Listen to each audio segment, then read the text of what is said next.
Fresh cranberries and tangy orange juice combine in the Instant Pot to make the most delicious homemade cranberry sauce. Hi mindful moms and dads, Kristen here. As someone who suffers from a chronic disease, I believe homemade is best, but it doesn't need to be complicated. Today I'm going to share with you my son's all-time favorite Thanksgiving recipe, cranberry sauce. And while that may sound surprising, my recipe for cranberry sauce is pretty spectacular. There are notes of orange and cinnamon and maple.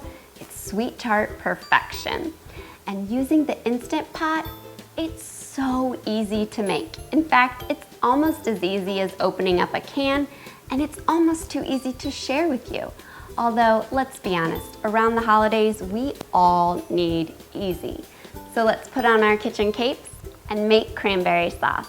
To my inner pot, I'm adding in 2 12-ounce bags of fresh cranberries that have been washed. You can certainly use frozen cranberries if that's what you have on hand. And then I'm adding in a half a cup of orange juice for a 6-quart Instant Pot. You would use 3/4 cup for an 8-quart Instant Pot. And I do realize that that's a lot less liquid than what I typically tell you is necessary when pressure cooking. However, the cranberries are going to release their natural juices, and so we'll have enough liquid that we can avoid a burn notice. No need to worry. I'm also adding in 3 tablespoons of maple syrup. I love the rich notes that the maple adds. And 2/3 cup of brown sugar. You can add 1 cup of brown sugar if you like your cranberry sauce on the sweeter side.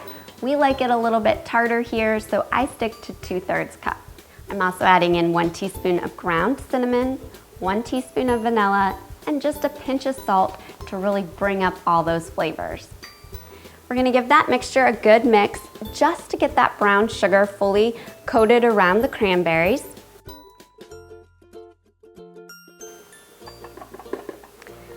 And then we're gonna pop our lid on our Instant Pot.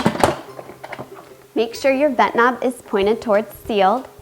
And then we're gonna set cook time for 4 minutes on high pressure. That's it, 4 minutes. Once the cook time has elapsed, let pressure release naturally. Super important, or you're gonna have cranberry juice all over your kitchen, and nobody wants that around the holidays. Really, we don't want that ever. Once pressure has been released, open up your Instant Pot. Smells like Thanksgiving in here. I'm gonna give this mixture a stir, and my cranberry sauce right now is a lot like a sauce, like a thinner jam. If you like it thicker, what you can do is hit saute on your Instant Pot and let this mixture come to a boil and some of that liquid to evaporate. But keep in mind, as your cranberry sauce cools, it will thicken up on its own. It looks perfect to me, and we like our cranberry sauce chunky. If you like it smooth, you can use an immersion blender, or you can transfer this mixture to a blender and blend for the consistency you're looking for. We're gonna let this cranberry sauce cool slightly in our inner pot.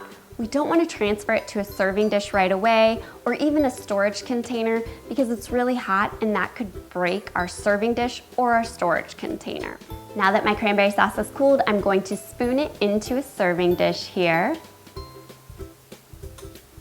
Now, cranberry sauce is best served after it's been chilled for at least 4 hours, or 24 hours is best. So it's a great dish to make in advance, which is always a good thing on the holidays.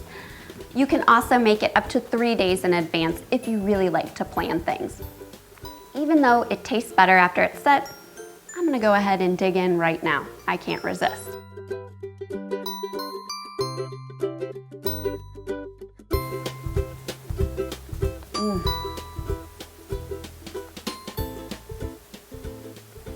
It's sweet, it's tart, it's perfectly balanced. Oh, you guys, this is so good. This cranberry sauce should not just be reserved for your Thanksgiving meal. I'm telling you, it's delicious served over pancakes or waffles. It's delicious on a leftover turkey sandwich. In fact, one of my favorite ways to serve leftover cranberry sauce and leftover turkey is on a Thanksgiving pizza. I take pizza dough, mix a little bit of the cranberry sauce with some barbecue sauce, spread turkey over the barbecue sauce, top it with cheddar cheese, bake it until it's melted, and It's a delicious twist on a leftover turkey sandwich. But I'm telling you, you need this cranberry sauce with Instant Pot turkey breast, which I'm gonna show you how to make in the next recipe. Until then, happy cooking.